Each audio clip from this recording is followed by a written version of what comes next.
जागृति, तो एक बार जोरदार तालियों से उसका स्वागत हो जाए। तालियां हो जाए। तालियों में क्या कंजूसी करते हो?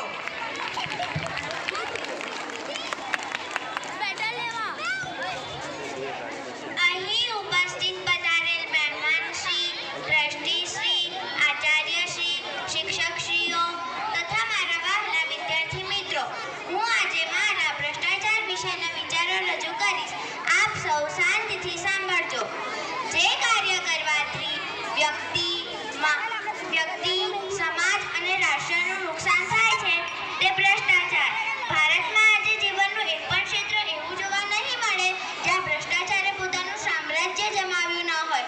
ભ્રષ્ટાચાર આજે એક રાષ્ટ્રવ્યાપી કેન્સર બની ચૂક્યું છે, જેમાંથી મુક્ત થવું ઘણું અઘરું જણાય છે.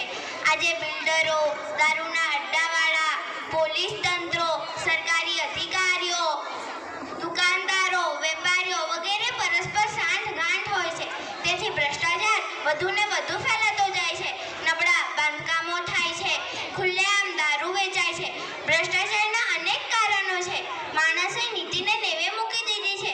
ઓછી મહેનતે વધુ પૈસા કમાવા માંગે છે. ભૌતિક સમૃદ્ધિ મેળવી સમાજમાં મોટા દેખાવાનું પસંદ કરે છે. તેને કોઈ જ વાતનો સંતોષ રહ્યો નથી. આધુનિક સુવિધાની આંધળી રોટે માણસને વધારે ભ્રષ્ટાચારી બનાવી દીધો છે. ભ્રષ્ટાચારના રાષ્ટ્રવ્યાપી કેન્સરથી મુક્ત થવું અઘરું જણાય છે, પણ અશક્ય તો નથી. જો આવું બનશે તો જ તંદુરસ્ત અને કલ્યાણકારી ભારતનું નિર્માણ થશે.